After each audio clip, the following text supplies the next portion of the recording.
Doom Patrol sa Paraguay 1984, kung saan ang isang malinaw na masamang tao na nagngangalang Eric Morden ay nagbagong anyo sa isang sobrang kontrabida na tinatawag na Mr. Nobody, at napakalakas niya kaya nabasag niya ang ika-4 na pader at isinalaysay ang buong season. Si Larry Trainer ay isang piloto na lumilipad sa isang puwersa ng enerhiya, na nagbubuklod sa kanya ng negatibong espiritu, at ang kanyang eroplano ay bumagsak sa lupa at sumabog na humatol sa kanya sa buhay ng isang mommy. Si Rita Farr ay isang artista na hindi sinasadyang nahulog sa ilang radioactive na tubig o kung ano paman at nagsimulang matuno kaya siya ay tumakbo sa screen. Ang Crazy Jane ay may 64 na iba't ibang personalidad, bawat isa ay may iba't ibang kapangyarihan na nabubuhay sa loob niya at mahilig siyang magmura. Si Cliff Steele ay isang race car driver na marami ring nagmumura. Isang araw sa labas ng track ay nalaman niyang niloloko siya ng kanyang asawa, na-distract siya nito at nauwi siya sa isang kakilakilabot na aksidente. Ang susunod na bagay na alam niyang nagising siya sa isang lalaking British na humihiling sa kanya na subukang igalaw ang kanyang ulo. Sa kasamaang palad, ang taong ito na si Niles Calder aka The Chief ay nagawa lamang na iligtas ang kanyang utak at inijam niya ito sa isang robot. Actually wait no. What happened was that Cliff caused his own accident by driving his family into a semi-truck. Isang araw, nagpasya si Chief na lumabas para samantalahin ng team ang pagkakataong ito para magsaya sa kalapit na bayan ng Cloverton. Si Rita ay naging isang patak at kailangan siyang pigilan ni Cliff. Nakita ni Chief ang isang asno sa daan pabalik, at sinabi sa koponan na isang malaking panganib ang paparating at kailangan nilang tumakbo. Ang lahat ay sumang-ayon na hindi sumang-ayon dahil lahat sila ay agad na nagbago ng kanilang isip at sumama kay Cliff upang protektahan ang bayan. Ang parehong asno ay muling lumitaw at umutot ng "The mind is the limit", habang si Mr. Nobody ay lumilitaw sa likod ng Niles at lumilikha ng isang puyo ng tubig na sinisip-sip ang lahat dito. Ang susunod na episode ay nagpatuloy sa kabaliwan kay Mr. Walang kumukuha kay Niles sa butas. Tumalon si Jane pagkatapos nila habang si Cloverton ay sinipsip din. Pagkatapos ay bigla kaming pumunta sa Detroit para makilala si Victor Stone aka Cyborg. Hindi siya ganoon kalapit sa kanyang ama na si Silas Stone, ngunit nagpasya si Vic na tulungan ang kanyang matandang kaibigan na si Niles nang marinig ang nangyari kay Cloverton. Nabangga ni Cliff si Cyborg habang hinahabol niya ang isang asno at iniluwa nito si Jane.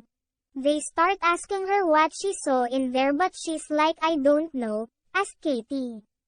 Si Cliff ay nanonood ng mga interview tape sa pagitan nina Jane at Niles at natuklasan na ang lahat ng personalidad ni Jane ay naninirahan sa isang lugar na tinatawag na The Underground, at na si Katie ay hindi mahilig matanong.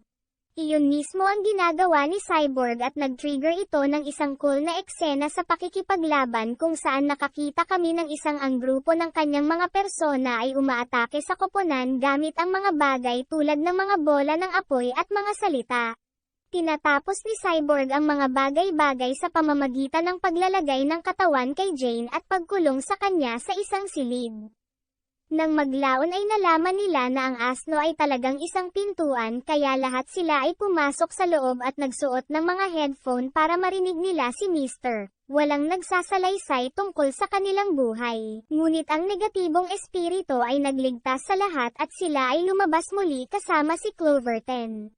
Nalaman ng koponan na si Mr. Nobody, ang donkey, at Paraguay ay konektado lahat kaya pumunta sila sa isang road trip sa Paraguay. Sinira ni Larry ang bus at nagstay sila sa isang motel habang mas marami kaming nalaman tungkol sa kanyang pagkatao.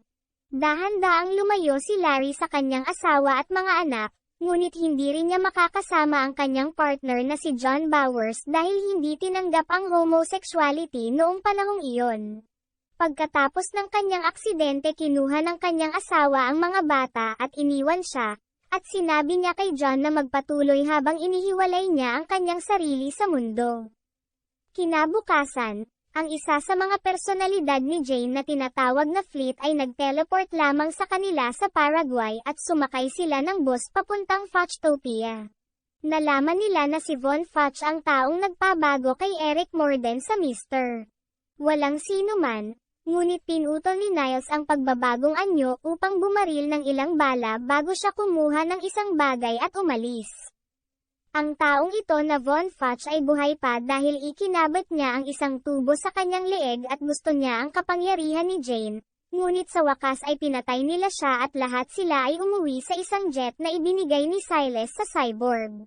Sa episode 4, isang lalaking British na nagngangalang Willoughby Kipling ang bumagyo sa Doom Manor na humihiling na malaman kung nasaan si Niles. Ipinaliwanag niya na ang Cult of the Unwritten Book ay gustong magbasa ng libro para ipatawag ang isang higanteng mata na tinatawag na The Creator para sirain ang mundo. Sa tulong ng isang singing oracle horse na nagngangalang Baphomet, nalaman nila na ang libro ay talagang isang batang lalaki na nagngangalang Elliot at nagawa nilang iligtas siya. Gustong hipanikip ang bata ngunit may ibang ideya ang koponan. Kung isasara nila ang gate ng Nirnheim, mapipigilan nito ang Culto na magbasa ng Bookboy. Ipinadala nito sina Cliff at Jane sa Spain upang maghanap ng isang pari na ang mga kamay ay talagang ang gateway sa Nirnheim ngunit sila ay sinipsip sa loob. Nakilala nila ang mga archa ng Nirnheim na talagang mga magulang ni Elliot. Nang maglaon, isang grupo ng mga Alipors ang umatake sa manor at kinuha ang Bookboy upang basahin siya at lumitaw ang isang higanteng mata sa kalangitan.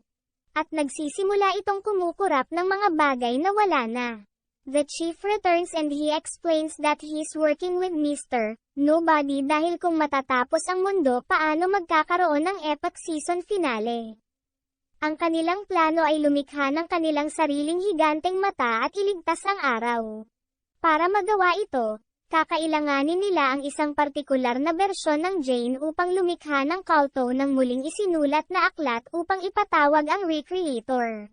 Pagkatapos ay nagbasa sila ng libro ng aso, nagpatawag ng isa pang higanteng mata, mayroon silang paligsahan sa pagtitig, at ang lahat ay bumalik sa normal.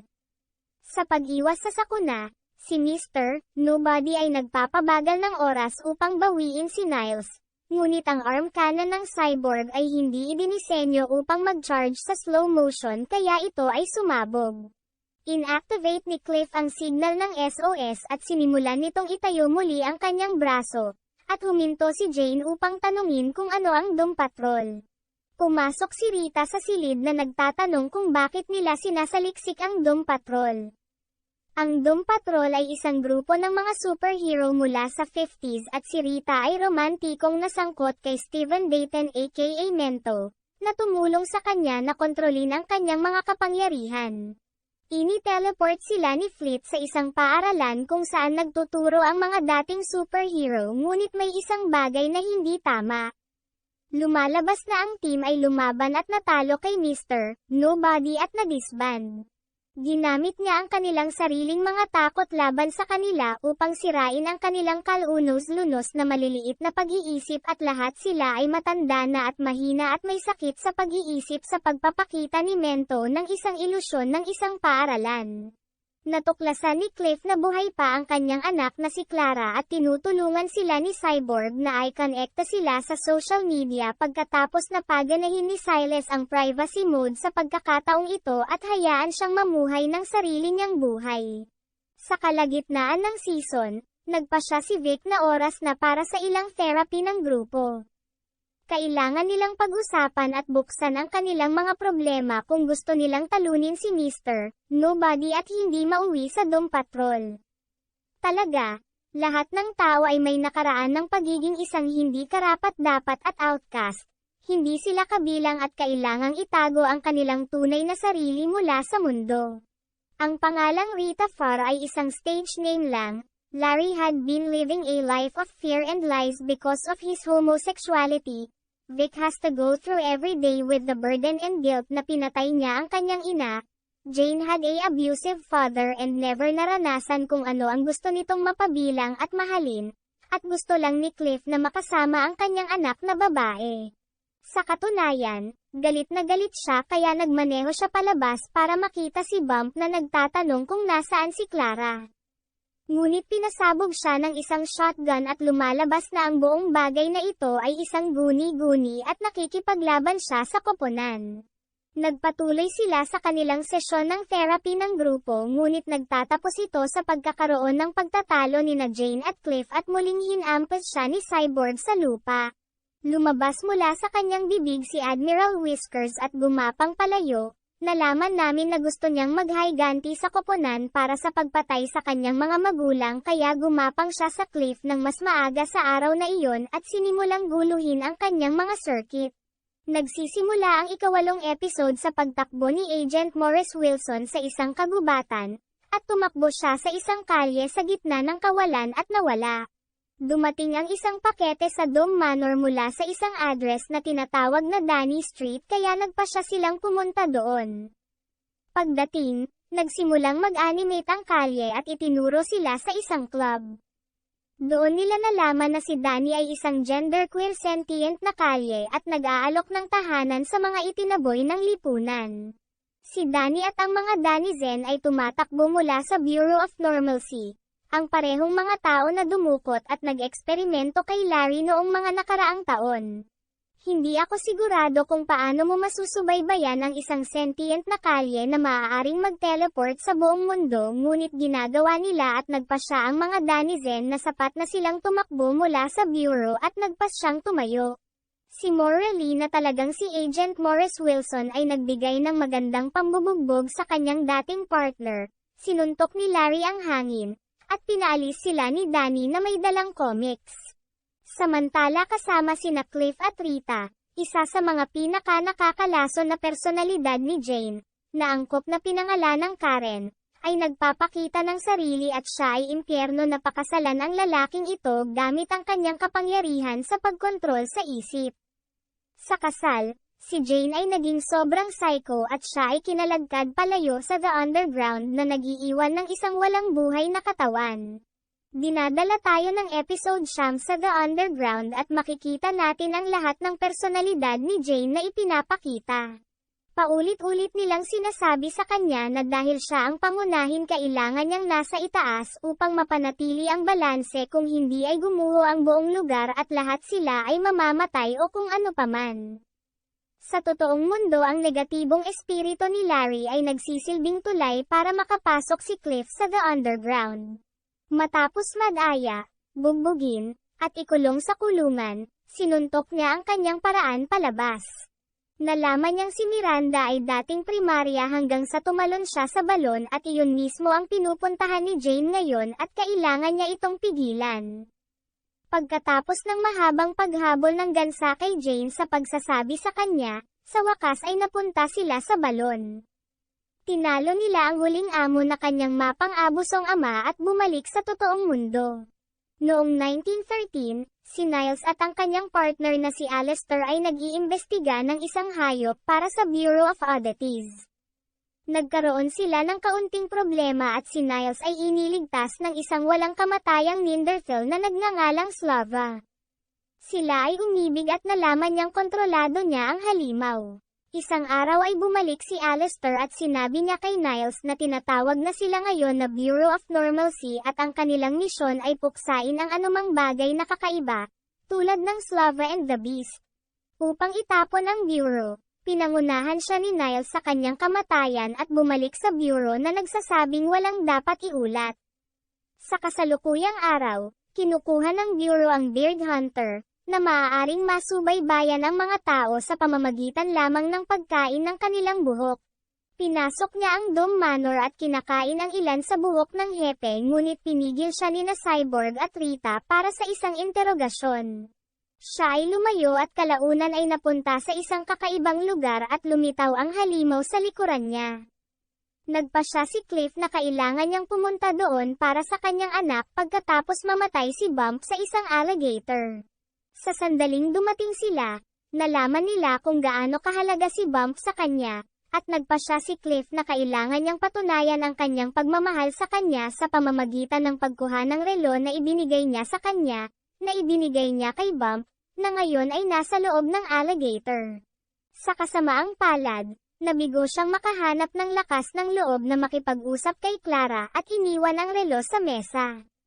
Nalaman ni Vic na siya ay nagiging mas makina kaysa sa tao dahil ang kanyang operating system na grid ay unti-unting pumapalit. Ibinuka pa niya ang kanyang braso para tingnan at siguradong metal ang lahat sa ilalim doon kaya tuluyan niyang tinanggal ang grid. Pagkatapos ay sumama siya kay Jane upang makilala si Dolores, ang asawa ni Flex Mentalo, isang lead na nakuha nila mula sa comic book. Ngunit tinambangan sila ng bureau at dinala si Vic sa taniman ng langgam. Sa bahay, paulit-ulit na ipinakita kay Larry ang mga pangitain ng nakaraan nila ni John kaya nagpasya siyang oras na para bisitahin siya. Nakipagkasundo siya sa isang napakatandang John Bowers at nakuha ang pagsasara na kailangan niya upang sa wakas ay magpatuloy. Sa kanyang selda, dahan-dahan itong nawala ni Victor habang ang grid ay nagsimulang mag-reboot at patuloy na nag-loop ng mga video ng pagkamatay ng kanyang ina. Ang koponan kasama si Silas ay gumawa ng isang plano upang mahuli ng bureau. Pagkatapos ay lumabas si Rita sa cliff at pinalaya nila ang lahat ng bagay na lumilikha ng lubos na kaguluhan sa bureau. Dumating si Silas upang iligtas si Cyborg at sinubukan siyang i-install muli ang grid. Siya ay nakakakuha ng higit pang mga pop-up ad at ito ay nagpapadala sa kanya sa gilid habang sinusuntok at binubugbog niya si Silas. Sa huli, si Mr. walang sumulpot sa kanyang likuran na nagsasabi na siya iyon, at dumating ang koponan upang makitang hawak ni Vic si Silas sa kanyang mga bisig tulad ng sa pagpipinta ni Jane. Nalaman ni Rita na pinalaya nila ang Flex Mentalo at ini-teleport silang lahat ni Flit palabas doon, at si Silas sa isang ospital. Noong 1964, nalinlang si Flex para iligtas ang isang pusa mula sa isang puno na nagpapadala sa kanya sa ant farm. Siya ay inilagay sa isang selda sa tabi mismo ni Larry na sa tingin nito ay walang saysay na makatakas kaya siya ay nanlambot sa isang bola at umiyak. Sa kalaunan ay ginagamit ng bureau ang kanyang asawa laban sa kanya at siya ay sumuko na rin. Maliban, hindi naaalala ni Flex ang alinman sa mga ito kaya sinubukan nilang i-jog ang kanyang memorya sa pamamagitan ng pagpapagupit sa kanya at pagdadala sa kanyang asawa upang makita siya. Sa sandaling nakilala nila ang isa't isa ay hindi na siya gaanong nararamdaman at nagsimulang maging alikabok, at ang pagkawalang ito ay nag-trigger sa lahat ng kanyang mga alaala at kapangyarihan na bumalik. Si Larry at ang negatibong espiritu ay nagkakaisa. Sa wakas ay tinanggap ni Jane ang paghingi ng tawad ni Cliff sa pagtakbo sa ilalim ng lupa. Tinanggap ni Rita ang sarili kung sino siya. Muling na-install ni Cyborg ang grid, at si Mr. Walang sino man ang halos makapagpigil sa kanyang pananabik na pagkatapos ng 13 episodes ay sa wakas ay mayroon na siyang koponan ng mga superhero na makakalaban. Kasama ang Flex Mentalo sa koponan. Bumalik sila sa Danny the Street na nagbubunyag na si Chief ay nasa puting espasyo, at para makarating doon, kailangang ibaluktot ni Flex ang tamang kalamnan. Malaki ang gulo niya sa unang pagtatangka ngunit nakuha niya ito sa ikalawang pagsubok, at napunta sila sa araw bago ang kanilang buhay ay malapit ng magbago magpakailanman, at si Mr. Walang nag-aalok sa kanila ng pagkakataong baguhin ito kung sesuko sila sa paghahanap sa hepe. Ngunit ang aming mga misfits ay gumugol ng 14.5 na yugto upang matukoy kung sino sila kaya sila ay nakaharap ni Niles Calder at Mr. Nobody, handa na para sa epikong laban. Ngunit lumilitaw lang si Cyborg sa likod niya at binaril siya patay. Lahat sila ay bumalik at nababagay bilang bagong Doom Patrol at tumungo sa kanilang unang misyon upang mapawi lamang ng isang higanteng robot. Pagkatapos ay paulit-ulit na umuulit ang araw hanggang sa lumitaw ang isa pang cyborg at nalaman nilang hindi sila kailanman umalis sa puting espasyo. Mr. Nobody says that he'll straight up just leave and go away if Niles tell them the truth. Walang mga aksidente. At siya ang may pananagutan sa lahat ng nangyari sa kanila. Sa season finale, nalaman namin kung ano talaga ang nangyari sa kanila. Sa kanyang pagsisikap na makamit ang immortalidad upang protektahan ang kanyang anak na babae, inayos ni Niles Caulder ang lahat ng mga kaganapan na humantong sa kanilang mga pagbabago. Siya ay nabulag sa kanyang paghahangad ng kawalang kamatayan na hindi niya talaga isinaalang-alang ang mga kahihinatnan hanggang sa isang araw ay sinira siya nito. Lumipas ang 6 na buwan at si Mr. Nobody grows so bored that he decided to team up with Ezekiel the Talking Cockroach, and Admiral Whiskers na nakita mo kanina. Ngunit sa pamamagitan ng pagkulong kay Danny sa isang pagpipinta ay nauubos nito ang lahat ng kanyang kapangyarihan at pinalitan ng anak ng hepe ang kanyang mga sidekicks na nagpabagsak sa kanya at ngayon ay tumatambay siya sa bar na parang isang talunan. Ang koponan ay muling pinagsama sa tunog ng musika at ipinaliwanag ng hepe sa kanila na binigyan niya si Danny ng isang misyon, itago at protektahan ang kanyang anak na babae, at ngayon ay kailangan niya ang kanilang tulong upang maibalik sila. At ubili silang pumayag na tulungan siya at ipasok ang painting sa pamamagitan lamang ng pagtitig dito. Sa ilang paghihikayat Mr. Nagsisimulang magkwento muli si Loser at ang ating mga bayani ay napunta sa loob ni Ezekiel, na pinoprotektahan sila mula sa nuclear blast, habang binubuksan ni Larry ang isang portal upang mailabas silang lahat doon. Lumabas sila mula kay Ezekiel para lamang malaman na lumiit sila sa laki ng ipis. Ang Danny the Street ay naging Danny the Brick, at si Mr. Hunter.